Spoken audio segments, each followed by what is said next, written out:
കഴിഞ്ഞ ആഴ്ച സുധീർ ഇയൻ ഒരു ഫേസ്ബുക്ക് പോസ്റ്റ് ഷെയർ ചെയ്യുകയുണ്ടായി. ഉമർ ഖാലിദിൻ്റെ തീസിസിനെ കുറിച്ച് ദ ടെലഗ്രാഫ് പത്രത്തിൽ രാമചന്ദ്ര ഗുഹ എഴുതിയ ലേഖനമായിരുന്നു പിൻ ചെയ്തിരുന്നത്. ഉമർ ഖാലിദ് 2018 സമർപ്പിച്ച ഗവേഷണ പ്രബന്ധത്തെക്കുറിച്ചാണ് രാമചന്ദ്ര ഗുഹ ടെലഗ്രാഫിൽ എഴുതിയിരിക്കുന്നത്. 2018 സമർപ്പിക്കപ്പെട്ട മികവുറ്റ ആ പ്രബന്ധം വെളിച്ചം കാണേണ്ടതായിരുന്നു, പുസ്തകമായി പ്രസിദ്ധീകരിക്കപ്പെടേണ്ടതായിരുന്നു. പുസ്തകം വെളിച്ചം കണ്ടില്ല എന്ന് മാത്രമല്ല, ഗവേഷണ പ്രബന്ധം തയ്യാറാക്കിയ മിടുക്കനായ ആ ചെറുപ്പക്കാരൻ ഇപ്പോൾ തിഹാർ ജയിലിൽ കഴിയുകയാണ്. ട്രയലോ ബെയിലോ ഇല്ലാതെ നീണ്ട 5 വർഷമായി ആ യുവാവ് ജയിലിൽ കിടക്കുന്നു.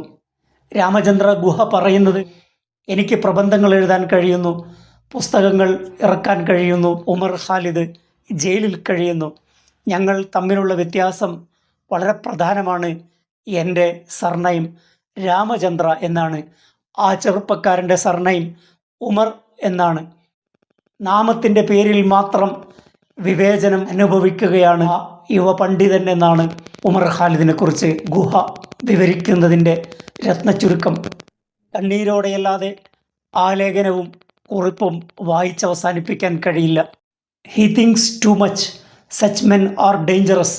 അദ്ദേഹം കൂടുതൽ ചിന്തിക്കുന്നു, അത്തരം ആളുകൾ അപകടകാരികളാണ് എന്ന് പ്രവചനം പോലെ പറഞ്ഞത് ഇംഗ്ലീഷ് കവിയായ ഷേക്സ്പിയറാണ്. ഷേക്സ്പിയറിൻ്റെ വാചകങ്ങൾ അന്വർത്ഥമാക്കുന്ന രീതിയിലാണ് ഫാഷിസ്റ്റ് ഭരണകൂടം ഇവിടെ ചിന്തിക്കുന്ന ആളുകൾക്കെതിരെ പ്രവർത്തിക്കുന്നത്. അത്തരം ആളുകൾ അപകടമുണ്ടാക്കുമെന്ന് തിരിച്ചറിഞ്ഞ് കള്ളക്കേസുകളിൽ കുടുക്കി ജയിലിലടക്കുന്ന ക്രൂരമായ സമീപനമാണ് ഇന്ത്യയിൽ നടമാടിക്കൊണ്ടിരിക്കുന്നത്.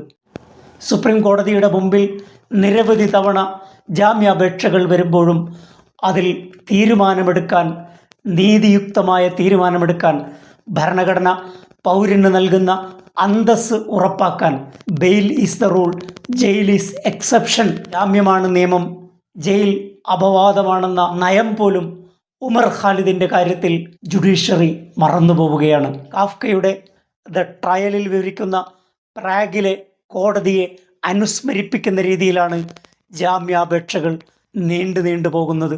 ഒന്നുകിൽ ജാമ്യം അല്ലെങ്കിൽ വിചാരണ, രണ്ടുമില്ലാതെ വിചാരണ തടവുകാരായി ഇന്ത്യൻ യുവതയെ ഇരുട്ടറയിൽ താമസിപ്പിക്കുക എന്നത് ഭരണകൂടത്തിൻ്റെ ലക്ഷ്യമാകാം, അവരുടെ അജണ്ടയാകാം.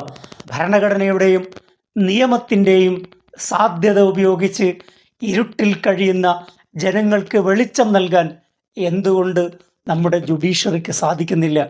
ജനാധിപത്യത്തിൻ്റെ മരണം ആരംഭിക്കുക കോടതി മുറികളിൽ നിന്നാണ്.